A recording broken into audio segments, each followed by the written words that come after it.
Grace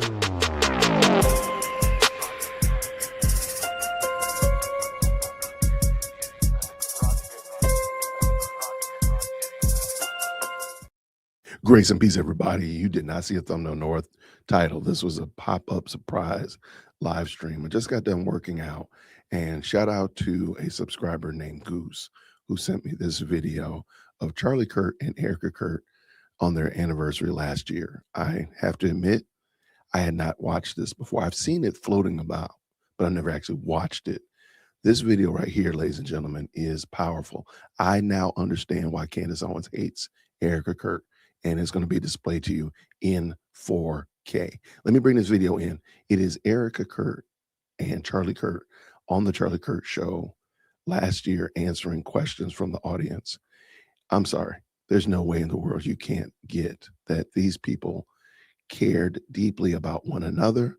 They cared deeply about their families. They cared deeply about the Lord and wanted to see Christ made much of here in the earth. You can't miss that. You can't miss that. So all of this other foolery that has been coming up about Erika really comes from a place of people being outright jealous, dare I say, rabid about the fact that they don't have this type of relationship with the Lord.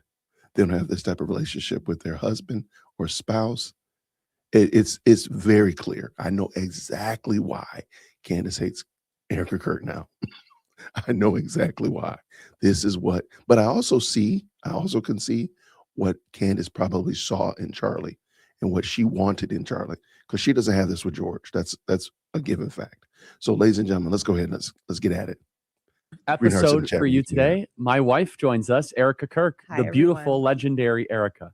I love you so much. I love you. You're my best friend. Welcome to the Charlie Kirk Show. Thanks, babe. I'm stoked. So It's good to be back. It's been a while. We have asked the audience for questions. Yes, they came up with some great ones. Well, there were some not so great ones too that Daisy had too. There were some X-rated ones too. Oh, Weren't no. there, Daisy? Oh. The X-ray question? Yeah, Oh, yeah, not good. Not radio appropriate. got Not it. appropriate for anybody. It was, I don't know. All right, so People just gonna be people. we are taking your questions, and hopefully we'll be able to answer any thoughts that you have. Great. Do you want to take you choose the first one? I'll pepper in the next one. All right. There's One a of the few problems them. I see right now right off the bat, is nobody watched this full video. They watched that segment where she says, "I love you, babe," and they try to make it and read into it. But in context, it makes perfect sense. She just said she loves her husband. She just is in love with her husband. And the problem is most of these women are not loved by their husbands, or they don't love their husbands. That's the problem. And that's it. And I can't wait to get to this wedding date one, because this is the one that a lot of hay was made about. They stumbled over the wedding date. Watch this. Well, this one's easy. How long have you been married, and when did you know it was time to get married? We've been married since 2021. Mm-hmm. Engaged 2020. So it'll be 4 years. 4 years. We laugh about this. That's crazy. She looked at Charlie and she didn't know exactly how long they've been married. Oh, scandal. Scandal. Man, let me tell y'all something. Lady Dear Woke Christian used to have an anniversary for everything. The anniversary when we met, anniversary of our first date, anniversary of when I proposed, anniversary of when we actually got married, anniversary of when we thought we were going to get married, but we moved the wedding up, all this kind of stuff like that. And guess what she wanted? She wanted your boy to remember all these dates. And it didn't always work like that. So can you imagine holding somebody responsible and say, oh, there's something weird about their marriage because she didn't know the exact date? It's clear that Charlie was the numbers person. It's very clear from this video that Charlie was the one, kind of like my wife, that would have those dates locked down in their heads, right? And also, you know, birth dates and grandparents' anniversaries and my mom and dad's anniversaries, and of course our own children. My wife has all those numbers running around in her head at any given moment. You could ask her, she's going to tell you she'll tell you the exact date and how old the person is without even batting an eye. I would be just like Erika, like, I don't know. When do we get married, babe? So I think this is funny, but finish up. Because our dates are so messed up because of babies, meaning there's so many dates to remember. Mm-hmm. I know. I get all the anniversaries, kids' birth May dates. 14th, Yeah, you know, August all the 23rd. things. So we've been married for How did you know it was 4 time years- to get married? 4 I years. mean, almost 4 years in I May. proposed and she said yes. How did we know? You just mean, know. It's also what, You just don't know. waste your time, right? Don't waste your time. And plus, we were ready to start our life together. That's right. Okay, That was an easy one. That's easy. You pick one. Who is more conservative and why? Erika, Yes. by far. Not even close. I am a moderate compared to Erika. Andrew always jokes that once you got married to me, you got more based. That's true. That is true. No, Erika is very conservative. And yeah, I was raised well. yes, you have a great mom. I'm great mom. Great My parents. grandparents were amazing. Fiercely right wing. Yes. My grandfather was an immigrant from Sweden and fought in World War II Mhm. and the Korean War. Yeah. And he got the Silver Star, the Bronze Star, and knighted by the King of Sweden. And he was always super far right. Do you think having kids made you more conservative? 100%. Which I didn't think was possible. But 100%. Absolutely. And do you And think, a better wife. Mhm. And a better wife. Do you think that a lot of the fact that young women are liberals because they don't have kids usually, typically? Young women are liberals because they don't have kids. I'm asking, yeah. No, I wouldn't say that because I have some friends who are still not married and don't have kids and they're conservative and they're finding it hard to find a mate. Mm-hmm. But if you're saying traditionally speaking, like the women who don't have kids are more left leaning because they choose not to have kids, that's a whole different topic. Yeah. Whole different They topic. consider kids to being a nuisance, a burden. a nuisance. But no, it's made, but also too, you have to understand, and that also goes back to how'd you know it was time to get married? Understanding your biblical role as a wife and a mother, and knowing that you're ready to step into that motherhood, that being a wife, and that type of era of your life, if you will. So I want to point out something right here. A lot of people, we do have to stop this, where we just watch something from a snippet and we determine this is the full. It's kind of like reading a verse out of the Bible and judging the Bible by a verse. And again, it could be a verse out of context. It could be a verse, a proverb, whatever. But we're reading it out of. We have to stop that, because watching this video, it becomes clear as the noonday sun that these two were in love with one another. And the idea, the notion of her being quote unquote some kind of spy, or Charlie never really being loved, is stupid on his face. The only way those ideas get pushed is that people aren't willing to even look at the source material. The only way that this works is because people are not willing to actually read the full chapter or read the full page. Just take one sentence and they say, oh, that's what the whole book is about. This is sad to watch, because you know how many people have made a judgment against Erika and they haven't even watched. They don't know what she's even about. Here's a good one. What traits should conservative women be looking for in men, and vice versa? ooh.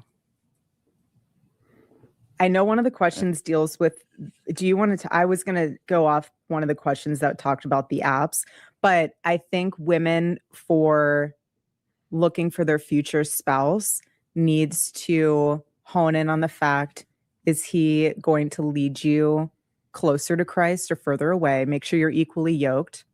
That's so important. Make sure that you are not looking for a man who, or the men that are just, they're grabbing the low hanging fruit, meaning on the apps. Women get upset when they go on a date with a guy they found on an app and all of a sudden they ghost them, or all of a sudden they're just not communicating with them anymore. To me, it's because the guy didn't have to hunt for them. Not saying they have to hunt for a woman, but they do have to seek out a wife. And since they didn't have to, they made it so easy on an app to just press a button. It's just a number in their head. Like, you want to be so much more than, I'm not saying apps are bad. I mean, they're not the greatest thing. I've had friends who did find their significant other on an app, but the likelihood, it's like the lottery, the likelihood of you finding your future husband or wife on an app is a lot less likely to happen. So that to say, I'm so What blessed. traits? It's so hard because I literally won the jackpot with my Oh, husband. Vice versa. That's Likewise. really hard. Hey, I want to add in here. You all, if you have children, you have seen this, especially if you are old school like myself. You like to write and you're familiar with using a pen and a piece of paper to communicate. Well, sure, young kids today can communicate more, they can share more ideas, but they don't have the ability to use a pen and piece of paper. And somebody said, well, it doesn't matter because they're only going to be typing or they're only going to be speaking. But there's other benefits that come from being able to use a pen and a piece of paper. There's some cognitive skills, there's some fine motor skills that come from being able to put that pen to that piece of paper and write. And good gracious alive, to read cursive and to write cursive is astronomically beneficial. So kind of like this, where if you don't have to work to find a spouse, if you can just find a relationship from your phone, there is a level of retardation that comes from that because you don't know how to talk to people. Most of you all, if you have a high schooler or a young adult or college student, like all they do is communicate by way of text or by way of a device. I'm like, go talk to the human. And my kids, even mine, say, I don't know how to do that. Wait. No, put the phone down and go talk to the person, or pick the phone up and call them and say, hey, this is what we're doing. Don't text them. Don't text it more. So I do think there's a give and take. And like I said, there's a level of retardation that comes from all you do is use a device to communicate or to convey ideas or to find a spouse. It's gonna be different. I will say women should look for men that have self-control, and men should look for women that are willing to submit, which is basically a non-feminist woman. Right. But the whole topic of submission becomes, that word really lights people on fire. It's biblical. I know. I mean, women It's beautiful. Wives. Marriage in the right context is so beautiful because your husband will give up anything and everything for you in a healthy manner, but they will literally love you and honor you and cherish you above all, and put all the noise aside and focus on wife, children, family. Daisy says there were quite a number of questions on submission. So dive more into that. Okay. For me as a wife, my biblical role is to be the helpmate to my husband. That does not mean I'm less than you. That does not mean that I am above you. Thank goodness. I love that you lead our home. I love that you are you are so intentional with your faith, and you are so intentional with just how you are as a father and a husband. But as a wife, I am to, quote unquote, submit to you, which is a beautiful word, by the way, because that's the order of how it's supposed to go. And God will bless that. I am not to try and rival you. We're on the same team. We complement each other. The body, an eye is supposed to be an eye to see. It's not, you can't expect an ear to see. There's certain things within the body that operate how it's supposed to be, similar to marriage. I am the wife. I am in charge of certain things, guardian of the home, helping with the children, that is so I can make it easy for my husband to do what he needs to do. There's a balance there. It's not, and then you get into the people who are saying, well, my husband's abusive. That's not what we're talking about. We're talking about the beautiful, beautiful, sacred marriage of when you are at the altar, you become one with your spouse. And the problem is that I feel as if some women, after they have children, they lose that fire that they got at the altar, that fiery spirit of, this is the man I've been praying for. And they get burned out because of the kids or because of circumstances. And then it's like, oh, submitting to my husband, that sounds exhausting. It's supposed to be liberating. It's supposed to be freeing. You are in charge of what you're in charge of. Your husband's in charge of what he's in charge of. And it's supposed to be a beautiful marriage of a teamwork, and symbolic within biblical marriage, and symbolic within how God and Jesus and everything. Just your whole faith is supposed to operate. So submission's a beautiful, Yeah, it a says beautiful submit thing. as Christ submitted. That No. submit to your No. husbands as. I have to look at the exact verse. but- Well, husbands, Husbands, love your Yeah. wives Oh, as husband, yeah, Christ loved the husbands submit church. to Ephesians Christ, 5. Yeah. Wives, submit unto your husbands. I mean, I've never found obviously any problem with it, but do you think that most women struggle with it? Here it is. Yes, submit to one another out of reverence for Christ. Mhm. This submits that both husband and wives are called to serve and prioritize each other's needs. Mm-hmm. Do you think that most women struggle with it because of a kind of feminist mentality that has seeped in? Yeah, because I feel as if Christianity in itself has become semi-feminized from the standpoint of, I know we've talked about this before, the Pinterest Christianity with the little flowers all over the beautiful scripted font and like making the Bible feminine. And it's not. It's a beautiful, beautiful not even a story. I mean, it is a story, but it's a beautiful book on how to live your life. And it has nothing to do with being feminine or being masculine. It's all about Jesus. It's all about God. It always leads you back to God and always leads you back to how you're supposed to live your life biblically. But yeah, women, I think, are offended by that because they feel as if it makes them lesser than they are, which it makes them feel like they don't have the choice or the voice that they need to have in order to be quote unquote liberated. But that's the exact opposite. When you're in a biblical marriage, you are supported and you're loved and your viewpoint is just as important. But you have to let your husband lead. Do you hear a lot of struggle with that topic of submission from women you talk to? Yes and no. Yes, from the women who are not strong Christians, who are just more of in the world trying to figure out and navigate their marriage based on that standpoint. But I think it goes back to what you were saying. The men need to be prepared to take on that role. That's not a light role to carry, No, I being agree the with that. leader of the home. So I think what happens is men who aren't prepared for that season of life, they leave the metaphorical pants on the ground. And so the women come in and put those pants on because they feel like I have to be this role, I have to play this role, and I need to be the provider, or I need to, and also too, I think mom guilt falls into it too, of like, I'm not providing for my family. If they worked in the workforce prior and now they're a stay-at-home mom, which is a huge blessing to have that opportunity to raise your babies like that.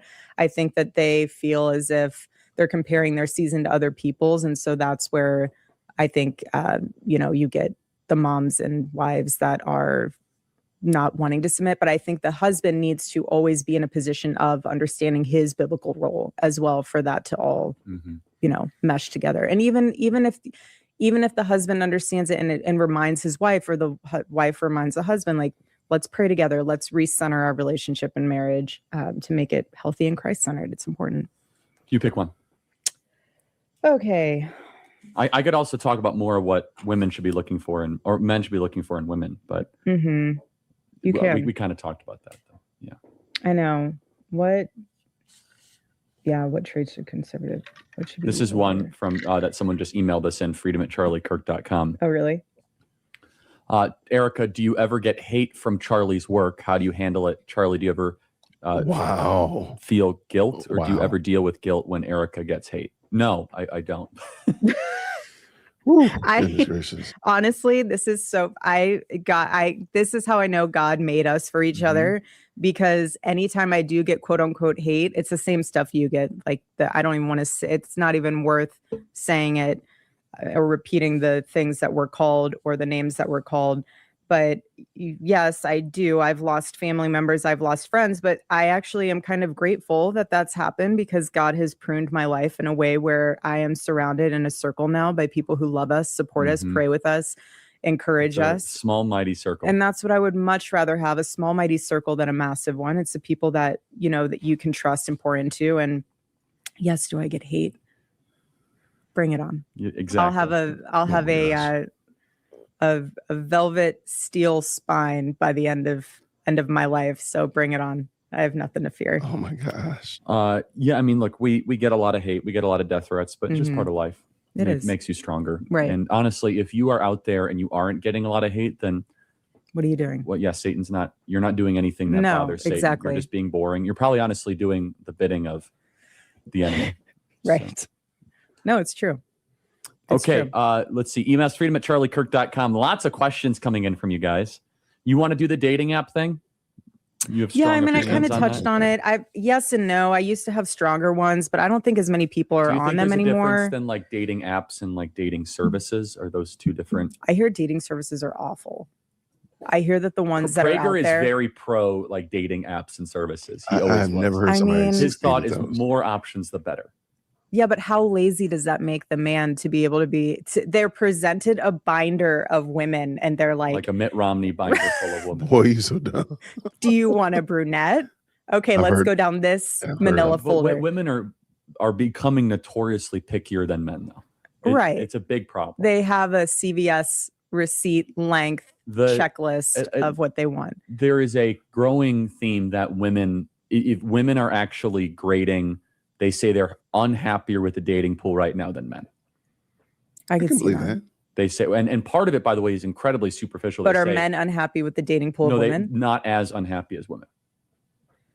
I think women, you know what's interesting? Some of it's superficial. They say the men aren't attractive. Blah, blah, blah, I know, but I'm thinking about all of the way how we grew up, of how romanticized they made finding your future spouse. Like, you're going to be so in love. You're going to be swept up, and these flowers are going to be flying around you, and you're going to be so like butterflies in your stomach. And so I feel as if when people don't feel that immediately, they're like, oh, this person's not the right one. Or they're just, I don't know. I think they're caught up in what they're supposed to. Is there like a Christian Tinder? Does that exist? I don't think we want that, though. I think we should encourage young people in our churches. I think this is just my take on it, and this is not Charlie's nor Erika's clearly, but I believe if we who are in church try to help young people in church meet other people to build relationships with and get married, I think we would be doing our part. I don't know about the world. The world going to keep doing what the world going to be doing. But if we just encourage young people to meet, to connect, to make the leap into marriage and then build families, I think we would be doing the right thing. I don't think we need a Tinder. I don't think we need an app. I don't think we need a dating service. I just think older people need to help mentor young people in the idea of getting married, especially if you have a marriage that you want to see replicated in the world. Me and Lady Dear World Christian, we have a lot of married friends who used to be single friends because we really wanted people to be married. Because we're like, look, man, this is just great. This is just wonderful. You need to get married. Now, I have no idea what it would have been like if we had met in the world where, social media was much more prolific, like the young adults now. They're in a rough spot. They're in a rough spot. I ain't gonna lie. But I do think that we don't need a dating app. We need adults to come in and walk alongside these children and help them determine how this thing works. Because if you've been married for 10 minutes, it is kind of rough. It gets rough at times. So I think that's what the best we can do, the blessing we can add to society is walking alongside these young people and saying, this is how it's done. And you're going to have some ups and downs. You got some ebbs and flows, some goods and some bads. But guess what? So what? That girl loves you. That man loves you. Okay, whatever. So what? I don't care. So what? No, you have an ad for it. Well, it's like a matchmaking service, I think. I don't know if there's a Christian Tinder, but matchmaking services I heard are not the best. No good? Yeah. Oh, it's called Christian Mingle. I don't think they're a sponsor of our thing, right? No. Isn't there like Farmers Connect too? For farmers? Yeah, no, I think there's like there's like Mormon Mingle too. There's Mormon Mingle? Yeah, no, there's definitely. Yeah, Dallin probably knows all about it. Amish not anymore. Mingle. But, yeah, I was gonna say not. Okay, that's it. That's what we need. Terrell and the gang. That's what we need. We need Amish mingle because Amish people don't use technology. So that's what we need. We need old school. That's what we need. We need the Amish mingle. That's called go outside and talk to humans. That's what it is. Shout out to the Amish people. Probably know all about it. No, Mormon mingle. I think there's Mormon mingle. Yeah. There's also it's farmersonly.com. That's a thing. So how do they check to make sure? I guess you have to submit that you have a farm. You have to show a video of yourself throwing hay around. Are you serious? I don't know. It says single in the country ? Oh, there's no way this is ever abused. I wonder if like a woman is like, you know what, I want that farm life. And so she gets some chickens in the backyard and then shows herself cultivating her mini. No, I think there definitely is Mormon mingle. There's something of that. That is crazy. Variety. Okay, but apps for dating service. You know what? Ask your local pastor. I agree.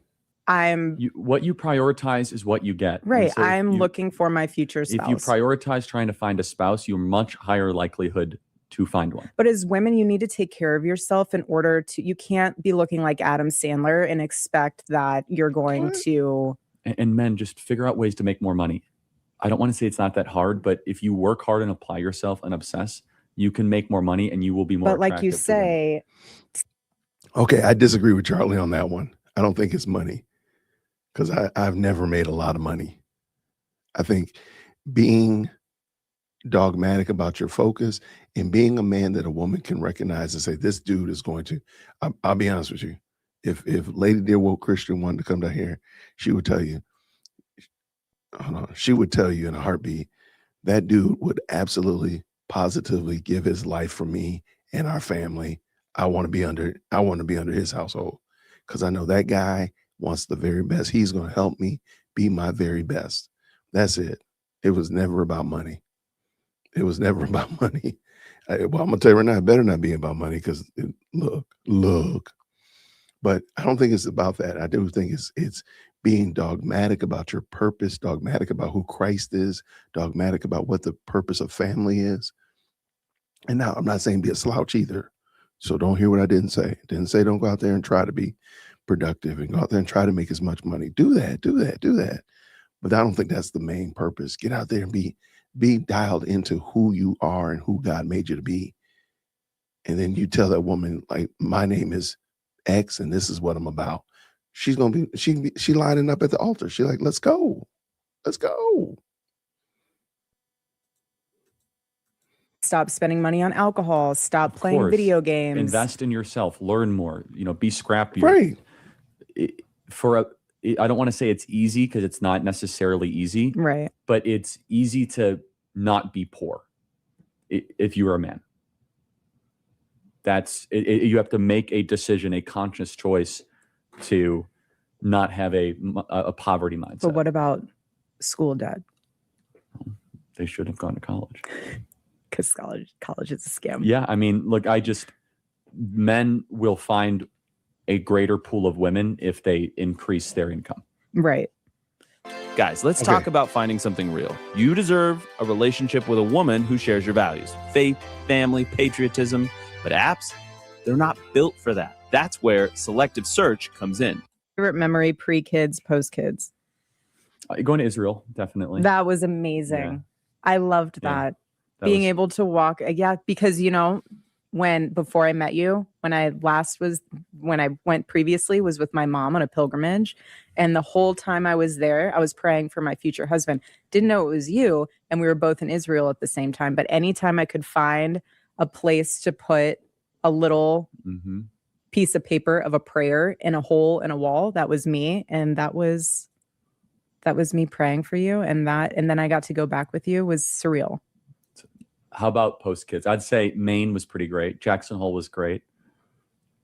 That one's tough post kids because every milestone with the kids is so special. Birthdays, seeing Gigi at dance class, just little things like that. She did the Trump dance, by the way. I don't even know if I told you that. I saw in dance class yesterday. We have lots of questions. Email us freedom@charliekirk.com. How would you tell young married couples who are going to start having families to prepare / ready their marriage for the changes that come with it? That's a great question. Okay, first and foremost, always remember to put your spouse first. Get premarital counseling. Premarital counseling. Put your spouse first. Save money. Save money. Oh, instead of investing in a bunch of clothes that they'll grow out of really quickly, they should have a, you know how people do honeymoon funds? Well, these are young married couples. Got it. Not single ones. Yeah. Okay. Oh, no, that's good. Yeah. So instead of doing, you know how they do the honeymoon fund, they should do a fund where it's overnight help if they don't have a family member to help them. I totally agree. I think that wedding directories, there's so much money wasted. Like, oh, I want a blender. I want a knife. And my experience, most people don't even use all that stuff. No. It We should use just be, every bit of ours. give us money. Just give us money, and it will be honeymoon fund or save money fund. We did a honeymoon fund and it was great. Yeah. And it was special. It was totally special. Because those memories are way more important than. So how would you tell young married couples who are Hey, hold on now. No, hold on now, Erika. Now, y'all know I rock with Erika. I mess with Erika. But that George Foreman grill was from God. We still have, no, I'm sorry. We got a George Foreman grill when we got married. I had one when before we got married. We got a newer one when we got married. We burned it out because we used it so much. And we still have the replacement one. We've had the replacement one for better than 10, 15 years, maybe. Now, hold on now, Erika. Don't be talking smack about the Foreman grill, because look, I rides for George Foreman, okay? I used that thing last week, for crying out loud. I love our Foreman grill. I love that thing so much, I've actually replaced the plates on it and kept the grill. The grill is old, and it looks like it's old. I ride with George. Put George in the chat. Going to start having families to prepare, ready their marriage for the changes that come with it. Yeah, look, the man has to, I mean, I'll be very honest, the man has to start earning enough money where the wife or the mom does not have to work. And if the man is incapable of doing that, well, then figure it out, become a man. Right. More tangible side for a female perspective, make sure that you don't get so hyper fixated on the birth process once you're about to have a child. Like, don't be so fixated and obsessed with, I am going to have a child on my couch, in my living room, free birth, no drugs, and then leave no room for God's will if that totally does not happen. Because I know we had a birth plan, and the only thing that went to plan on that birth plan was that we had a child. That's right. Everything else we had a great went out the window. We had a great OB. May he rest in peace. Terrible. I'm gonna shout out. First of all, Mira, you're gonna have to go in timeout. You have to go in timeout. I said George Foreman grill, not Georgia Boy grill. Okay. I will say this. If you're talking to a young man today, he may have to, I don't think making enough money is going to change a feminist. He has to be such a man, so in his masculine ability and capacity that a woman will literally cast off her feminism and say, oh my gosh, I cannot wait to be this man's husband, and want to cast aside all that feminist programming. She wants to hit Control or delete on all that feminist programming that she's been infected with. So I don't think it's only, got to go make enough money. I do think you should go make money. Let me say that. But I would tell a young man today, get so dialed in to being a man. Your hands are dirty most of the time. They know that, hey, this guy can change a tire. He can flip a grill. He can go out here and cut this grass. He can cut down a tree. Like, be a man to the point that people say, whoa, like even men look at you like you're a man's man. That's what I would tell a young man today. If I had a son today, if my daughter brings a young man over here saying, Dad, I like this boy, we're going to go in the backyard and start cutting some logs. I don't care. I want to know that you are a man, that my daughter does not have to stress in her mind that you're not going to be able to do what you need to do. And doing what you need to do does include making money, but even more than that, if somebody comes into your house to do you hurt and harm, I want to rest assured that my son-in-law is going to take care of that person and put that person in their eternal sleeping bag. That's what I want to know.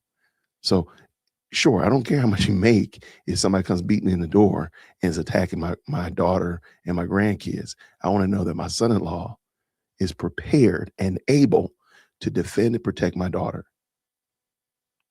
That's what I want to know. And the rest, however much you make, hey, son, like, come on over here. We'll figure it out together. Hey, look, your granddad, your father-in-law be trying to figure it out. I'm figuring it out too. But baby, let me tell you right now, if somebody comes knocking, if my daughter calls me on the side of the road and says, Dad, I'm stuck on the side of the road. My tire blew out and my husband don't know how to fix the tire. Baby, that's not the conversation I want to have. I want to hear a story later on, 2 days later, like, yo, Dad, I was on the side of the road and it was raining really hard and it was dark and it was deadly and dangerous. And I called my husband and he got me off the side of the road. He came and got me safe, got the kids home. He got the car, took care of the tire and everything was fine. Boy, let me tell you something. That son-in-law, that's the one I want. I don't care how much you make. I really don't. I want to know that you are ready to do what needs to happen as a man. That's what the woman wants. Let me just tell you that. Okay. It's so sad. So what young married couples, look, keep your faith obviously first and try to identify any fleshly problems that you might be having. Mm-hmm. So if the wife might have a gossip problem or a spending money problem, or the husband might have an alcohol problem or a pornography problem or a drug problem, don't welcome kids into the world. I shouldn't say you should always welcome kids in the world, but try to get those things settled before you entered kids into the world. So I think before we go to that next question, I think it's because you mentioned gossip. I think it's really important that women do not gossip to their friends about their husband. Because first of all, friends can be very unforgiving when it comes to certain things with husband, but what you talk about with your spouse behind closed doors needs to stay there. Goes through one ear and literally ends at the other ear. And you do not share it. You do not repeat it. You have to continually invest in the confidence in one another that you're on the same team. You support each other. You love each other. You're not going to undercut each other. You are not going to sabotage one another unknowingly because you're trying to impress a friend that you have a husband that does XYZ. And wives, do not compare your husband to other women's husbands. Like, Hank does XYZ so well with a hammer. Well, my husband doesn't do that. Like, what your husband's good at, someone else's husband might not be good at. So just like, love your husband, love him so much that, and understand and hold in your heart that God has put you guys together for a reason to have a beautiful family, and children are a blessing from the Lord. And don't forget your husband in the process, and don't forget your husband in the chaos of having kids. Now we can go to the next question. Okay, I'm gonna jump in real quick.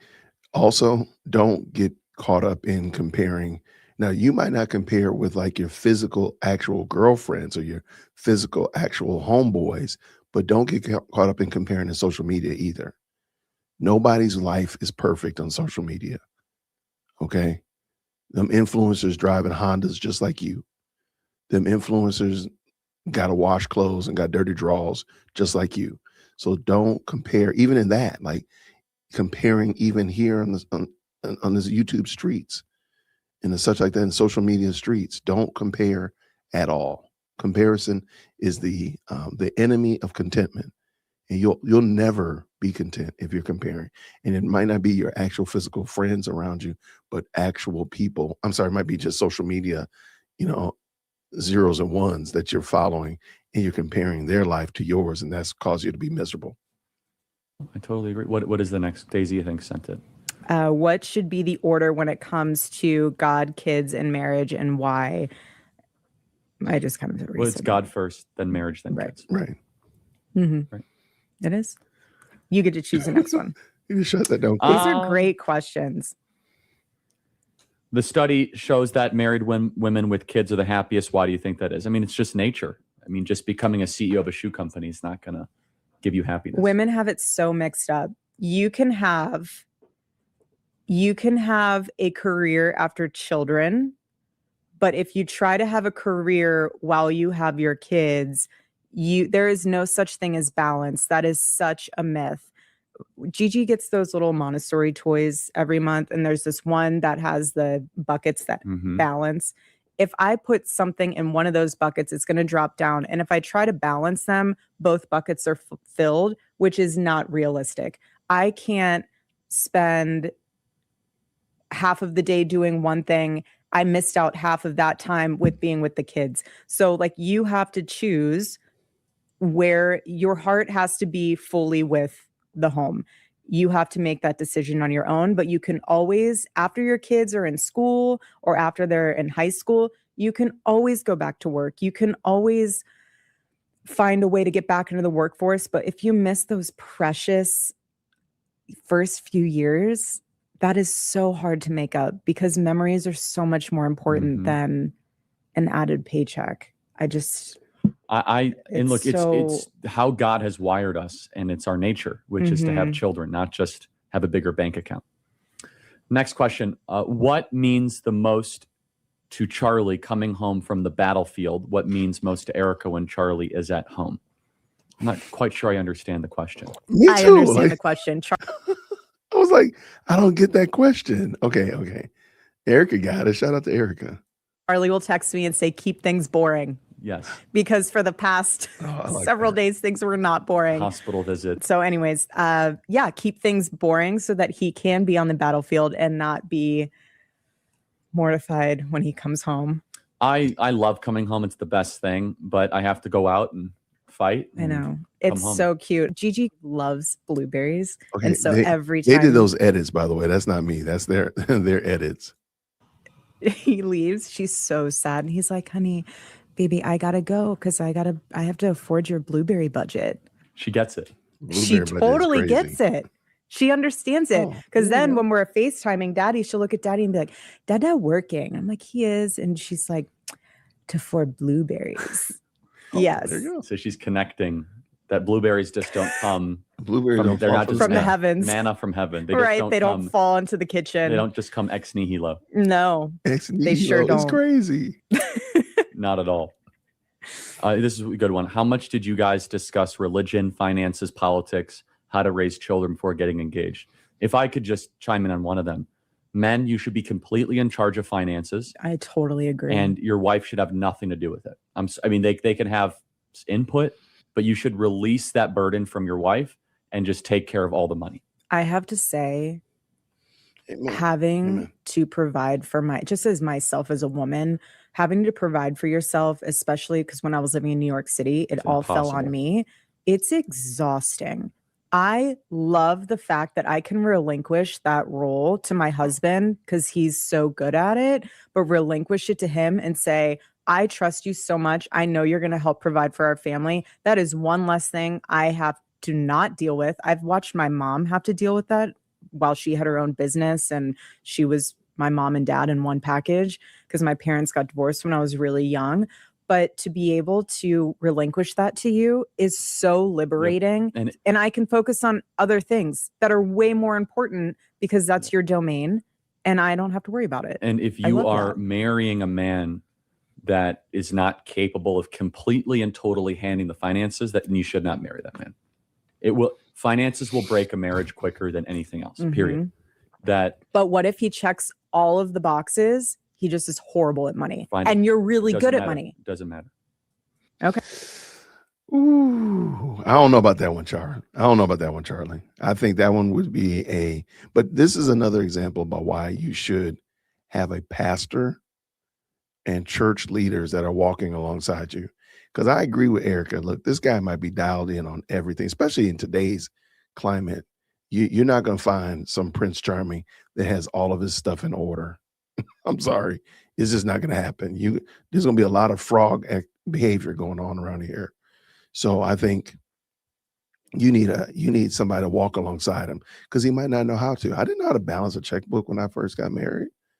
I didn't know how to do that. And I know a lot of people who knew how to balance a checkbook before they got married. And guess what? I'm still married. We had 25 years. I got some cats who didn't make it 4 years and they could do all those things. So I don't know about that one, Chuck. I think it's way more your ability. There's more to it. There's more nuance to it than just they check all the boxes. They got all this stuff, but they just don't handle money well, or they have a. Because I'm telling you right now, a good woman will help a man make more money. That's why the scriptures say it's better to live on a corner of a roof than with a nagging wife. But a woman that walks alongside her husband and helps her husband become great and get back out there and fight another day, honey, I'm sorry. I'm sorry. Yeah, I don't think there's a problem with that. I don't think I don't see there's a problem with that at all. I don't see there's a problem at all. At all. Let's keep it dancing. Okay. Doesn't matter. I mean, then all of a sudden you're talking about a reverse. I think then you're talking about very confused gender rules.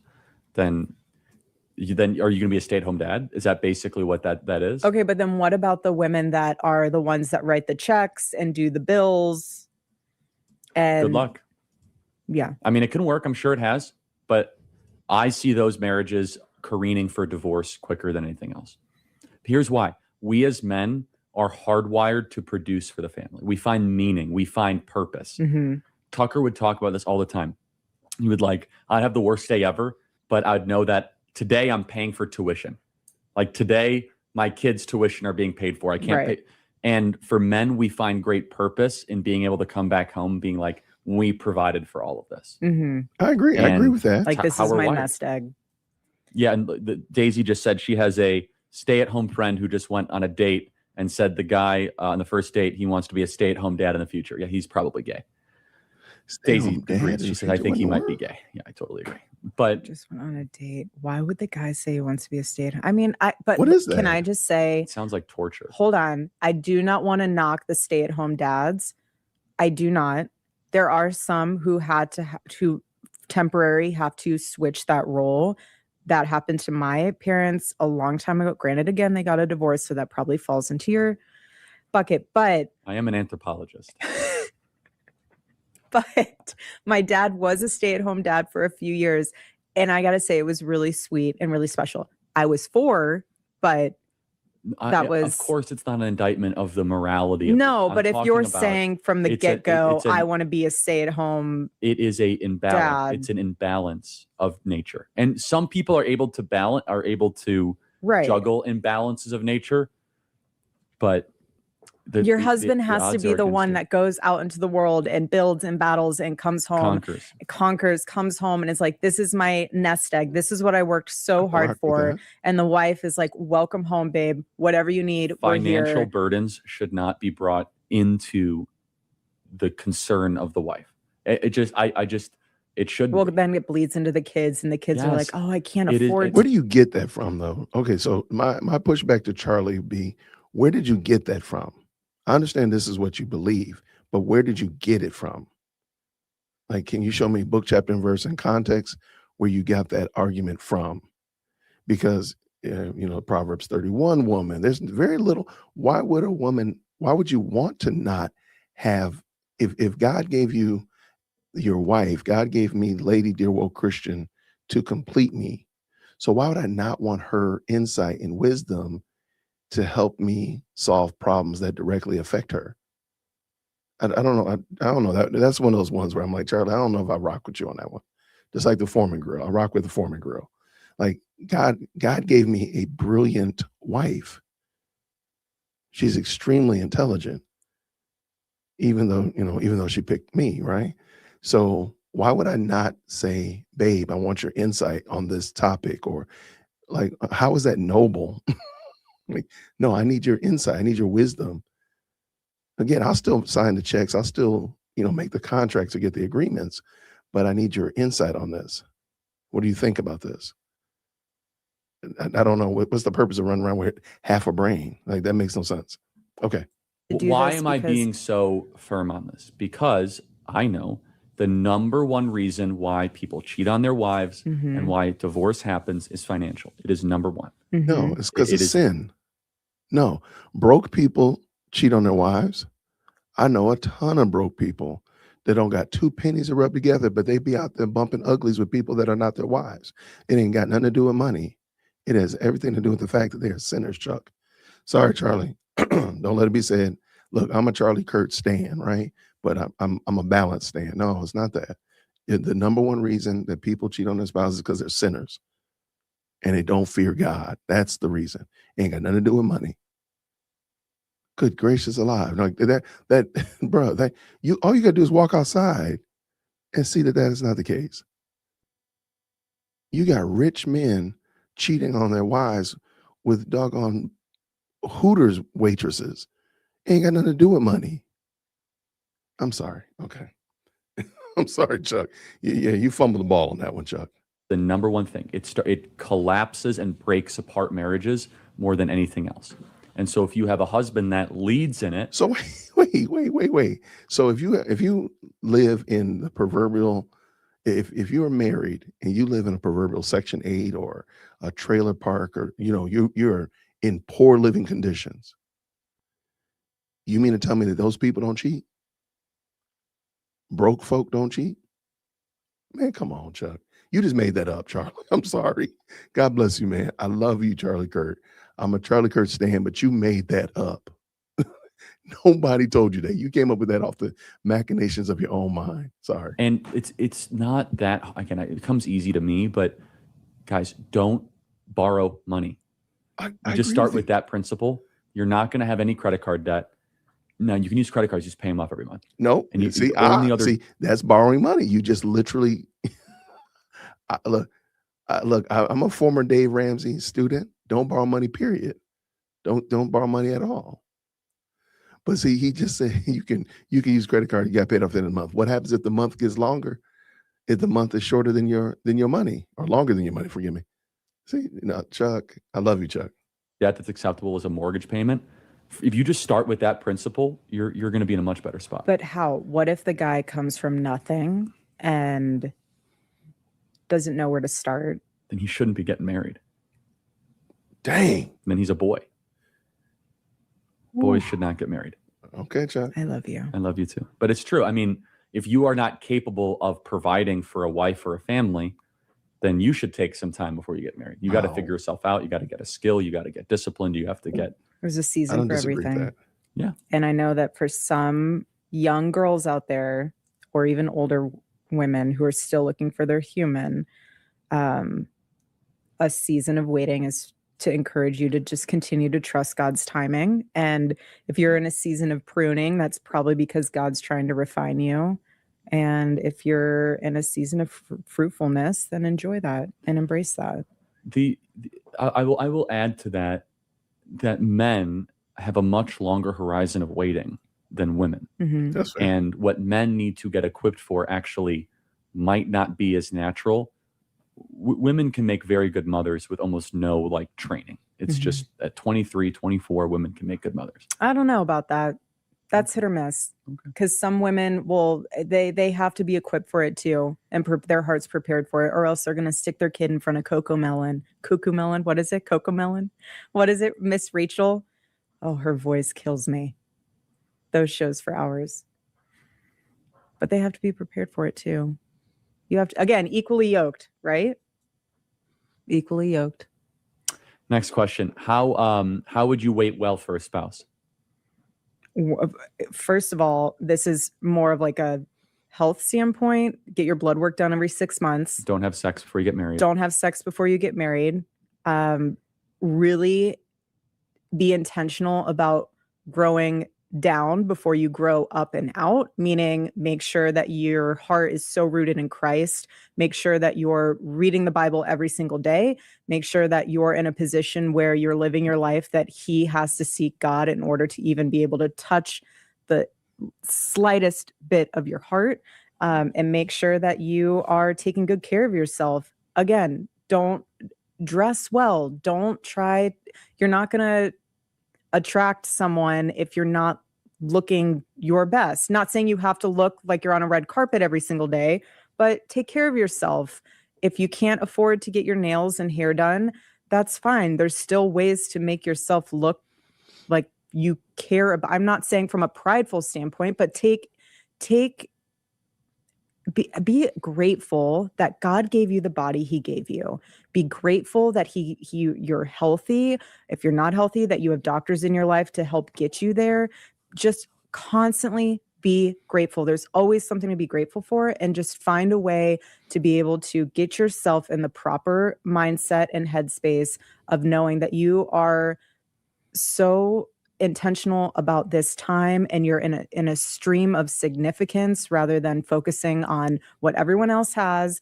And you are in a position where when and if the man has sought you out and he will tell you, I am intentional about this. I'm not trying to beat around the bush. I want to date you and I want to marry you. When it's that type of guy, you will know and you'll be ready. You won't say, oh, I don't know about this. Like, you will be prepared. Just take care of yourself.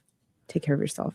I agree. I think we have one more. My only pushback, and I've noticed this throughout the whole discussion here, and I'm really big on having people around you who are better at what it is that you're trying to do. So if you're trying to lose weight, you got people who are more active than you. If you're trying to become more financially solvent, you got people who handle money better than you. I don't hear them talk about having a community of people, married people around you. And I do think that's very, very important. So to the point that, because I translated the question Charlie asked differently, I think you need to have married people around you who've been married, 5, 10, 20, 50 years, that you can talk to on a regular basis, sit down and have wings with and talk with and help you out a lot. I do think that Erika was right on the money with what she was saying, by the way. I do think also, I just don't hear them talking about having a community around you that of people who are where you want to be. I don't want to be single, so I don't have a bunch of single friends. I don't want to be single. I don't have a bunch of single friends, and I don't have a bunch of divorcee friends around me, because that's not what I want to be. I want to be married forever to the same woman that my kids call mom. So I'm gonna be right there with people around me like that. So I do think that, I wish they had mentioned that, by the way, just like be in a church and be with people in your church that are going where you want to be. That would have been my only other, I guess, request or ask or whatever. Okay, keep it going. Do you want to pick the last one?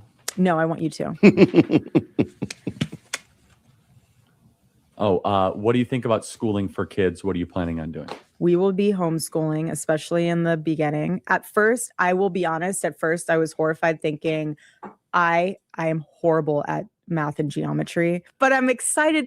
To some extent, I'm excited. And this is why I think that women lose a portion of their brain capacity after every single kid. It's because then you get excited to homeschool your kids and you get to relearn everything all over again. And you're excited about learning about triangles and octagons and proper grammar all over again, because you have that brain space to do it. And you're excited. So we will be homeschooling. Plus, we want to travel with the kids. And plus, to be honest with you, I do not want to deal with kids going up to either of our children and being like, I hate you because of your father. Eventually, once they get old enough, they'll get into school. Right, maybe exactly. 6th, 7th, 8th grade, maybe. But right, especially for sports too. We also travel a lot. But I encourage everyone, if you can homeschool. And if you can't homeschool, I would love to know the reason why. Or you can do pod schooling, where you have a teacher come to your friend's house and you all kind of that's right share a teacher. I love you. I love you too. That was really short and quick, but we have more questions to go over. It was a full episode. Wow. Time with you flies. Email us freedom@charliekirk.com. Check out bibleand365.com. Sweet. Yeah, read the Bible with us in a year. Plug it. This is our 9th year, I think. And so we read the Bible cover to cover. We do not miss a day. And it's a very special, unique community where you can get your Bible readings texted to you, emailed to you, or through the app. And we would love to be on that journey with you, to read the entire Bible with you, 365 days, words of encouragement, whatever you need, we're there. We're real humans, not bots. So Yep. BibleIn365.com. I love you. I love you, and baby. God bless you guys. Talk to you soon. Okay, shout out to Charlie and Erika. Now, the link to this video is down in the chat. Now, I will say this. I realize, because Charlie in the beginning says this is an hour-long interview, and it's only 37 minutes long. So they did a lot of editing and chopping up. So I didn't do any edits. I just played it. And the reason I played it is because I wanted to, well, first of all, shout out to Goose, who sent it to me and said, hey, have you seen this? And I was like, I really haven't seen it. And I've seen clips of it. And I do want to do this as an experiment, a thought experiment to the audience, to the best live chat that's watching, 150 folk that are watching. Let's stop watching, being comfortable just watching a clip of something. Like, let's stop that. Let's say, hey, you know what? I saw this clip. Can I go find the full video or the full interview, the full conversation? And let me just watch the full thing before I make an assessment. Because a lot of us have seen that clip where Erika in the beginning talks about how much she loves Charlie. And it's literally like 9 seconds. But people have framed it in a way that, oh, this is weird, this is strange, this is odd and off-putting. But when you watch it in its full context, it makes perfect sense. There's a lot of questions that answered about Charlie and Erika's relationship. And that was just one 37-minute video. Imagine if we watched an hour long. Imagine if we watched 2 of them. So I really hope that we can, let's stop making these assessments from just a snippet. Go watch the full thing. I do my best on this channel to watch full clips of videos and, longer portions, if you will, not just, a 10, 15 second, a 1 minute clip, and we make an assessment from there. And I really hope that we all can kind of make that our behavior. Like, let's just go watch the whole thing. Like, how many times have when we watch Charlie Kirk debate kids on college campuses, how much did we realize, like, oh, he really didn't say what I was told he said? And all we had to do is just watch it. So shout out for sure. Thank y'all, everybody. This was very impromptu. I had just got done riding my bike and I was watching this and I said, oh, I'm going to go ahead and do a video about this. So this was impromptu. It was not scheduled or anything like that. But I thank y'all for jumping in with me this morning. A very surprise live stream. What do we have here? It's always the ones that are rarely made it at giving you these success models. They never show you all the roles of talent and skill that don't have any success. I think I get what you're saying. Thank you so much, Nobert. And I think we would be much more successful. Like, just be around successful people, have them in your life, have them on your speed dial and so forth. And these are people that you can lean on and ask questions of, and so on and so forth, as it relates to marriage or finances or being a man or being a woman or being a good husband or wife. Have those kind of people around you, man. It's not just you doing you versus the world. It's you and your team versus the world. So, yeah, I think the chemistry was right on the money. Anyone that says she didn't really love him is on something. Really, they on something. They on some bath salts. For sure. Shout out to bath salts. But y'all are wilding out. Everybody, thank you so much. Have a beautiful, beautiful Saturday. Happy Mother's Day to all mothers, all those wonderful women that have helped raise children in the next generation. Happy Mother's Day to you tomorrow or wherever you are. We got people all around that check in. So it might be Mother's Day already. Shout out to you, to the future. But I really do appreciate y'all. Thank you so much for tapping in. This was, again, an impromptu live stream. I am going to go be a father and take Chief Executive second-born driving. So we're going to go practice some driving this morning. Everybody have a great rest of the day. I'll see you soon. Grace and peace. Thank you so much for tuning in to another episode of the Jay Witt Podcast. If you enjoyed today's show, please do me a favor and hit me up with that 3-piece special. Like the video, subscribe, and of course, share it with somebody who would also enjoy this type of content. And make sure you leave a comment, because I do pin the best comments to the top. So thank you so much for tuning in today. And until next time, everybody, grace and peace.